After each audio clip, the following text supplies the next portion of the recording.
The backstage hallway of the Sands Hotel pulsed with a nervous kind of energy that night. The kind that didn't show itself in bright lights or applause, but lived quietly in the air. In the way people avoided eye contact and spoke just a little softer than usual. Sammy Davis Jr. sat alone in his dressing room. Jacket draped carefully over the back of a chair, fingers resting on his knees as if he were grounding himself to the present moment. Outside the thin walls, the orchestra tuned their instruments, the soft hum of anticipation rising like a tide. Yet inside that room, there was a different rhythm altogether, one shaped by a weight Sammy had learned to carry far too early in life. He had walked onto stages across the world, dazzled kings and presidents, made millions laugh and cry with a single song. But tonight, there was a tension that had nothing to do with performance nerves. It had followed him down the hallway, lingered in a glance that stayed too long, and settled into his chest like a quiet warning he could not ignore. Earlier that evening, moments after he stepped off stage from rehearsal, two men had appeared near the service corridor, their presence unannounced and unwelcome. They didn't shout, didn't raise their voices, didn't need to. Their words were delivered calmly, almost casually, yet each syllable landed with deliberate intent. It's reminding Sammy that fame did not shield him from the uglier truths of the world outside the spotlight. They spoke of places he shouldn't go, of moments he should be careful about, of how easily misunderstandings could happen to someone who forgot his place. It wasn't the first time Sammy had heard language like that in his life, and perhaps that was the cruelest part of all. Success had changed many things, but not everything. When the men finally walked away, their footsteps fading into the bustle of backstage activity, Sammy remained still, breathing slowly, telling himself what he had told himself countless times before. Keep going, keep smiling. Don't let them see what it costs you. He had just begun to loosen his tie when there was a knock at the door, firm but unhurried. Sammy looked up, expecting perhaps a stage manager or a fellow performer checking in. But when the door opened, the room seemed to change temperature entirely. Dean Martin stood there, relaxed as ever, jacket slung effortlessly over his shoulder, a half-smile playing at the corner of his mouth, as if the world had never given him a reason to rush. To most people, Dean's calm came across as charm, the easy confidence of a man who had mastered timing and tone. But to those who knew him well, that calm was something deeper. It was the stillness of someone who paid close attention, who noticed the smallest shifts in a room. The kind of man who understood that sometimes the loudest statement was made without raising your voice at all. "Mind if I come in, kid?" Dean asked lightly, closing the door behind him before Sammy could answer. He didn't wait for permission, not out of arrogance, but familiarity. The way family members move through each other's space without ceremony. Dean's eyes met Sammy's, and in that instant the smile softened, replaced by something more serious, more protective. He had seen that look before, seen it in dressing rooms and hotel lobbies. In moments when the world reminded Sammy that talent did not erase prejudice, Dean set his jacket down and leaned against the counter, saying nothing for a few seconds, allowing the silence to speak first. "They were here," Sammy finally said, his voice steady, but quieter than usual, as if the words themselves were heavier than they appeared. He didn't need to explain who they were, and Dean didn't ask. Instead, Dean nodded once, slowly, his jaw tightening just enough to reveal that beneath the smooth exterior lived a man who did not tolerate cruelty masquerading as authority. Dean crossed the room and sat opposite Sammy, elbows resting on his knees, meeting him eye to eye in a way that made it clear he was fully present. There was no lecture, no dramatic reassurance, no false promises. Just two men sharing a moment of truth in a space where honesty mattered more than showmanship. "You know," Dean said after a pause, his voice low and even, "there are people in this business who think power comes from fear, and they've spent their whole lives confusing the two." He looked around the room, then back at Sammy. But fear doesn't last. Respect does. Sammy exhaled, a breath he hadn't realized he'd been holding. And for the first time that night, the tightness in his chest eased just slightly. Dean wasn't dismissing what had happened, wasn't brushing it off as something to ignore. He was acknowledging it without letting it define the moment. and that mattered more than any grand gesture ever could. Dean stood and straightened his tie, his movements deliberate, as though he had already decided something important. "You're not walking out there alone tonight," he said, not as a suggestion, but a statement of fact. "And you're not carrying this by yourself either." There was no anger in his voice, no bravado, only a quiet certainty that wrapped around the room like a shield. Sammy looked up at him, a flicker of emotion passing through his eyes. Gratitude mixed with exhaustion, pride tempered by the relief of not having to be strong alone for once. As they stepped into the hallway together, the energy shifted again, but this time it was different. People noticed. They always did when Dean Martin walked through a space. But tonight there was something else, something unspoken that followed him. He moved calmly, greeting crew members with nods and brief smiles, his presence steady and unmistakable. When they passed the service corridor, where the earlier encounter had taken place, Dean didn't slow his pace, didn't glance around searching for anyone. He didn't need to. His message wasn't meant for confrontation. It was meant for clarity. He belonged here. Sammy belonged here. And no amount of whispered intimidation could change that truth.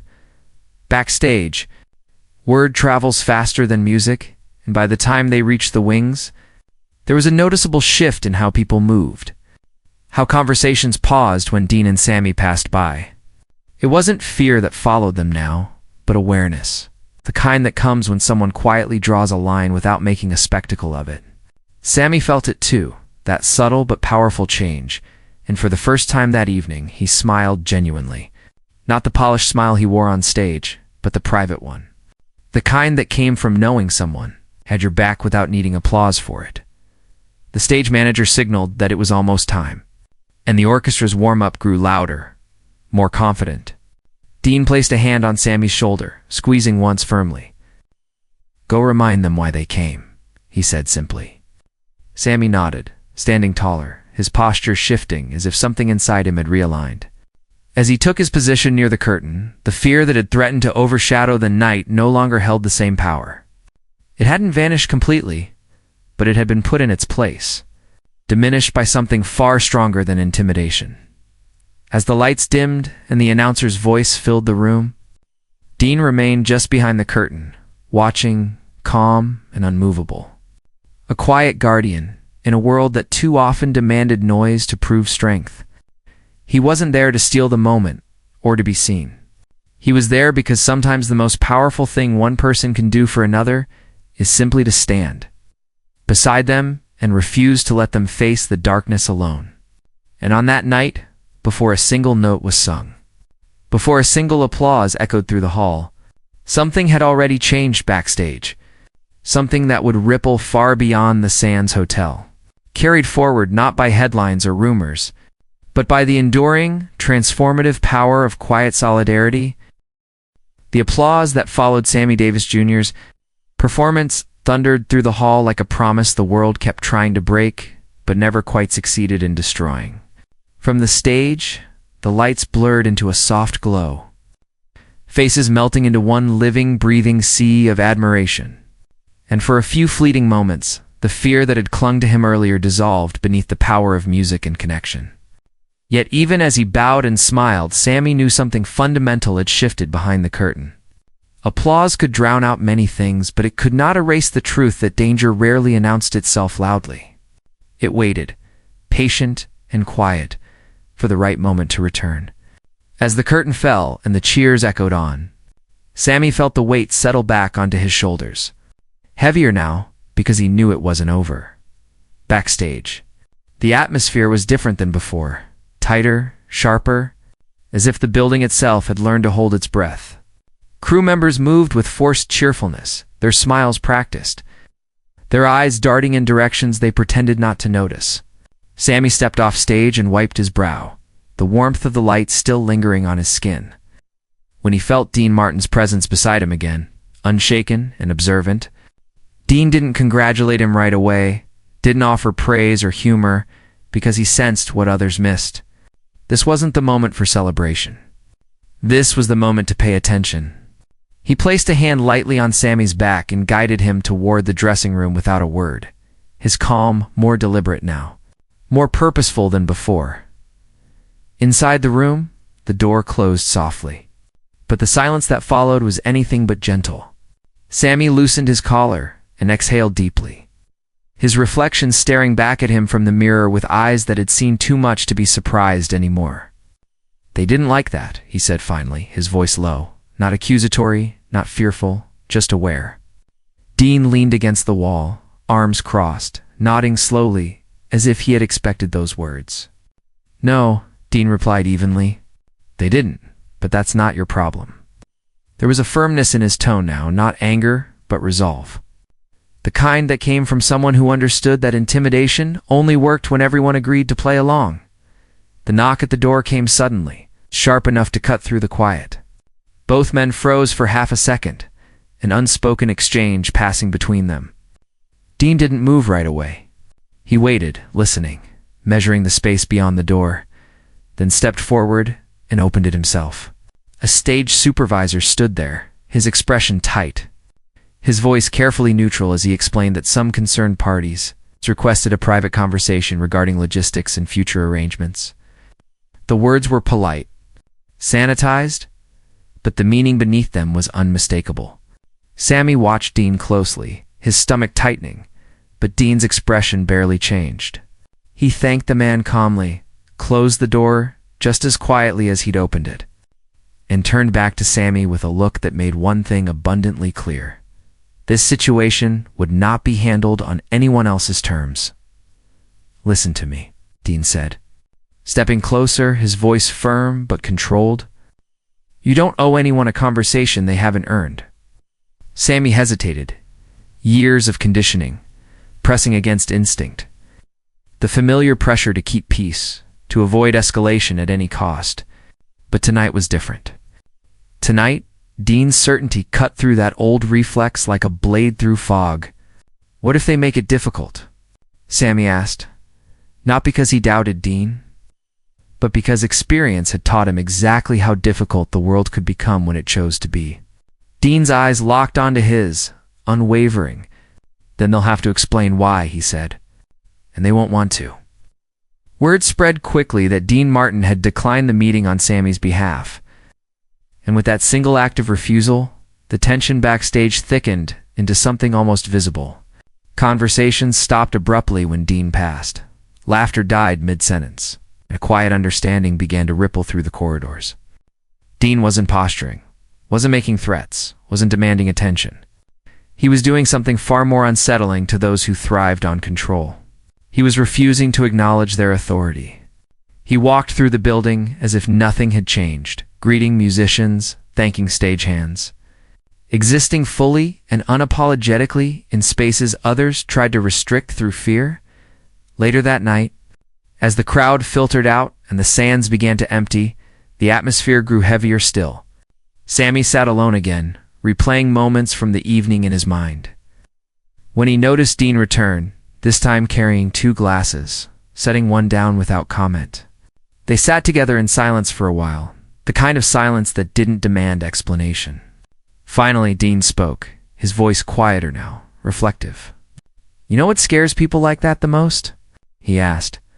Sammy shook his head slowly. "Not talent, not success. It's dignity." He paused, letting the word hang between them.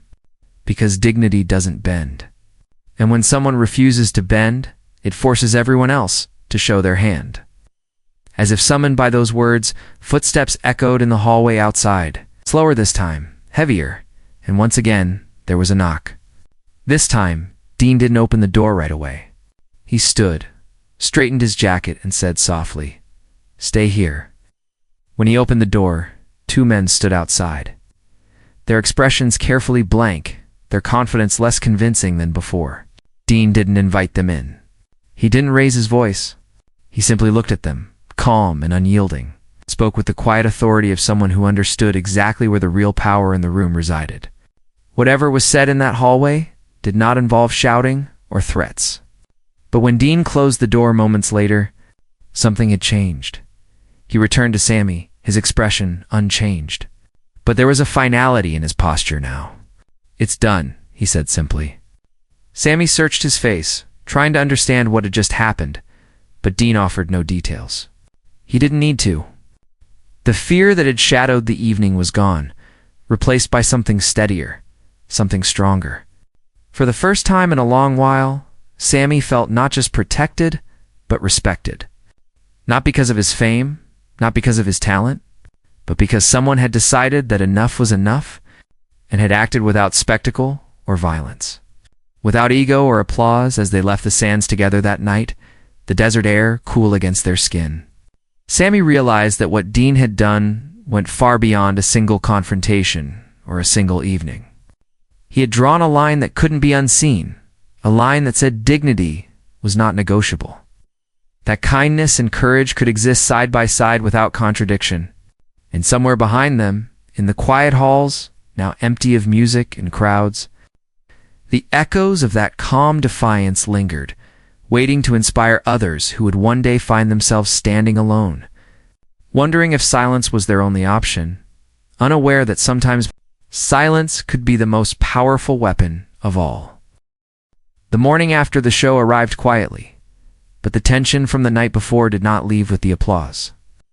It lingered in the corridors of the Sands Hotel like a shadow that refused to lift, slipping between closed doors and half-spoken conversations. Sammy Davis Jr. awoke early, long before the Nevada sun had climbed high enough to warm the desert air. His mind already racing through possibilities he had learned never to underestimate. Years in the spotlight had taught him that moments of apparent victory were often followed by subtle retaliation, the kind that didn't announce itself, but slowly tightened its grip. He sat by the window of his suite, watching the city stretch awake, wondering if the calm he felt last night was temporary. A fragile peace destined to crack under pressure downstairs, however. Something unusual was happening. Dean Martin was already awake, already dressed, already moving through the hotel with the same unhurried confidence that had unsettled people far more than anger ever could. He greeted staff members by name, thanked them for their work, and carried himself as if the building belonged to him, not in ownership, but in presence. Wherever he walked, conversations softened, eyes followed, and a quiet understanding spread. Dean wasn't searching for conflict. He was positioning himself where he could be seen, where avoidance was impossible, and that visibility mattered more than threats ever had. By mid-morning, whispers began to circulate. Contracts that were expected to be revised suddenly weren't. Meetings that had been requested the night before were quietly canceled. A promoter known for exerting pressure through intimidation found himself unexpectedly delayed by unanswered calls. None of it was dramatic. No one raised their voice. No doors were slammed. And yet the shift was undeniable. Dean had not fought back. He had simply refused to retreat, and in doing so, he forced everyone involved to confront the reality they preferred to keep hidden. Intimidation only worked when people believed they were alone. Sammy sensed the change before it was explained to him. When he finally made his way downstairs, he noticed the way people stood a little straighter when he passed, the way greetings felt less cautious, more genuine. A veteran stagehand caught his eye and nodded, not the polite nod of obligation, but one of quiet respect. It was subtle, but Sammy felt it deep in his chest. Something had turned, and for once, it hadn't required him to endure in silence. Still, the relief came with unease. Experience had taught him that power rarely surrendered without testing the ground one last time. That test came later that afternoon in the form of a private luncheon invitation, extended to Dean Martin only. It was framed as a discussion of future collaborations, polite and vague, yet the undertone was unmistakable. Sammy learned about it from someone who spoke in hushed tones, warning him that this was how pressure was applied when open confrontation failed. When Sammy found Dean, he expected at least a flicker of concern, but Dean listened calmly, nodding once before setting his glass down. "Good," he said simply. "That means they're adjusting." Sammy frowned. "We're planning something worse," he replied. Dean met his gaze steadily. "If they were planning worse," he said, "they wouldn't be asking to talk." The luncheon took place in a private dining room, elegant and carefully controlled, where power had always preferred to sit behind polished tables and measured smiles. Dean arrived alone, exactly on time, his demeanor relaxed but alert. The men waiting for him rose politely, offering pleasantries and reassurances, speaking of misunderstandings and exaggerated concerns. Dean listened without interrupting, letting the silence between responses stretch just long enough to make them uncomfortable. When he finally spoke, his words were calm, precise, and devastatingly simple. He spoke about respect, about professionalism, about how talent was not something to be managed through fear. He didn't accuse, he didn't threaten, simply made it clear that Sammy Davis Jr. would be treated as an equal or not at all, and that any future involving him involved Dean as well. The room changed when he said that. It's not because of anger, but because of realization. They understood then that this wasn't about one performer or one show. It was about precedent. Dean Martin wasn't demanding special treatment. He was removing the option of selective pressure entirely. When the meeting ended, hands were shaken, smiles were exchanged, but the message had landed. The kind of calm Dean carried could not be bullied into submission. And that unsettled people who had built influence on exactly that assumption. When Dean returned, Sammy was waiting, pacing slowly, the old familiar tension creeping back in despite his best efforts. Dean didn't offer details right away. He poured 2 drinks, handed one over, and sat across from him. "They won't bother you again," he said finally, his voice steady. Sammy searched his face, looking for doubt, but found none. "Because they're afraid?" Sammy asked. Dean shook his head. "No," he replied, "because they finally understand where the line is." That distinction mattered more than Sammy could fully express. Fear faded. Boundaries endured. That evening, as Sammy prepared for another performance, the atmosphere backstage felt transformed. The unspoken hostility was gone, replaced by something quieter and far more powerful. Accountability. People knew. They were being watched now, not by enforcers, but by peers who would no longer look away. Dean stood nearby as always, calm and observant, offering a reassuring presence without overshadowing the moment. When Sammy stepped onto the stage, his performance carried a new weight, not heavier, but freer. The music soared, not in defiance, but in confidence, and the audience responded with an energy that felt earned, authentic, unforced. As the night drew to a close, Sammy realized that what had happened over the past 24 hours would ripple far beyond the Sands Hotel. It would be spoken of quietly, passed from dressing room to dressing room, from performer to performer, not as a story of confrontation, but as proof that dignity could be defended without violence, that solidarity could exist without spectacle. Dean Martin had not raised his voice or his fists. It simply stood still long enough for the world to realize it could no longer push past him. And somewhere in that realization lay the most powerful lesson of all. Courage didn't always look like resistance. Sometimes it looked like calm, sometimes it looked like presence, and sometimes it looked like one man walking into a room, refusing to leave, and changing the rules for everyone who came after him. The final night at the Sands arrived without warning, slipping in quietly as if the city itself were holding its breath. There were no whispers this time, no sidelong glances or forced politeness backstage. Instead, there was something far more unsettling for those who once thrived on control. Calm order. The corridors felt lighter, yet charged with meaning, as though everyone sensed they were standing at the edge of a moment that would not be repeated. Sammy Davis Jr. felt it the moment he stepped into the building. Subtle shift in the air that told him this night would not resemble any other performance in his long storied career. He wasn't walking in as someone bracing for impact anymore. He was walking in as someone who had survived it.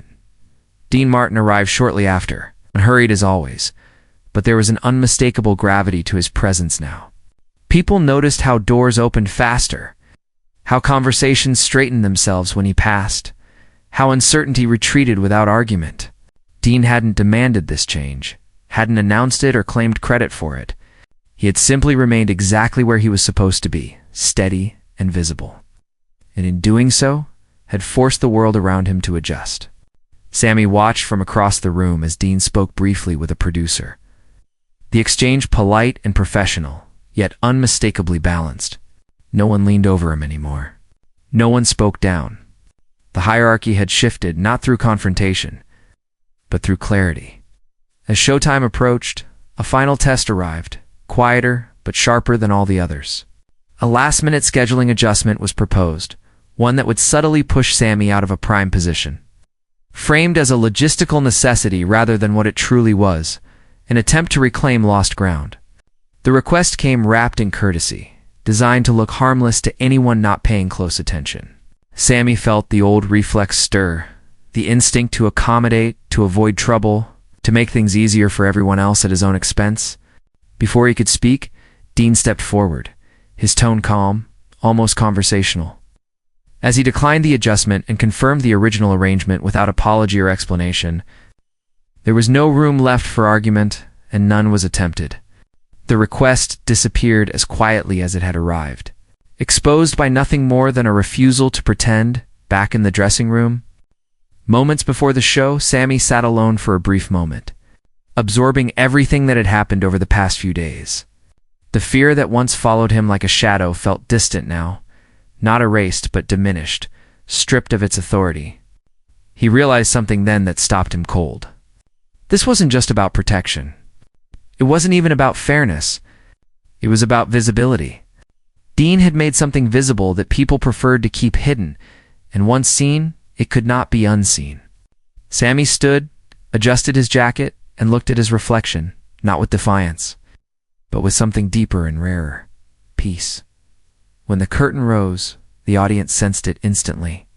Sammy's performance carried a quiet power that didn't rely on spectacle or bravado. His voice moved through the room with clarity and warmth, each note grounded in confidence earned rather than borrowed. The crowd responded not just with applause, but with attention, the kind that comes when people feel they are witnessing something honest. Dean watched from the wings, hands in his pockets, expression soft but intent. Knowing this moment belonged entirely to Sammy, he didn't step forward. He didn't need to. The work had already been done.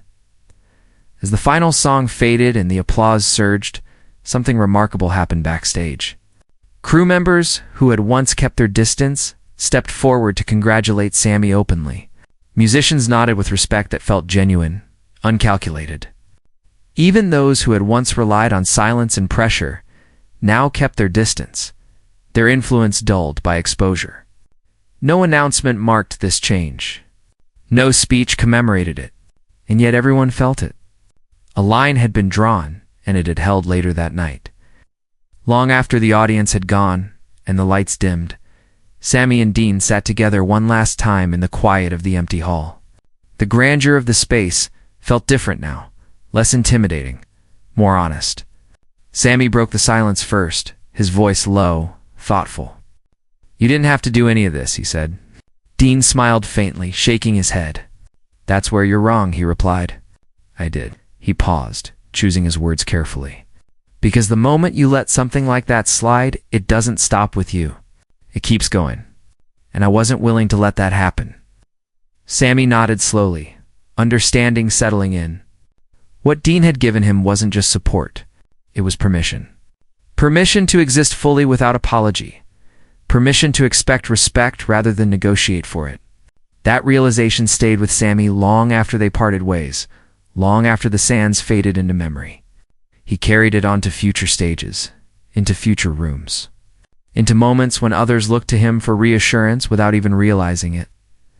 Years later, people would talk about that stretch of performances as something special, something quietly transformative. Not because of rumors or confrontations, but because something had shifted in how people treated one another behind the scenes. Younger performers felt it most, even if they couldn't name it. They walked a little taller, spoke a little firmer, sensing that the ground beneath them was more stable than it had been before. And at the center of it all was a lesson that outlived the night itself. That real strength does not shout. That dignity does not need permission. And that sometimes the most powerful thing one person can do is walk in calmly, refuse to look away, and stand exactly where they belong until the world remembers how to do the same.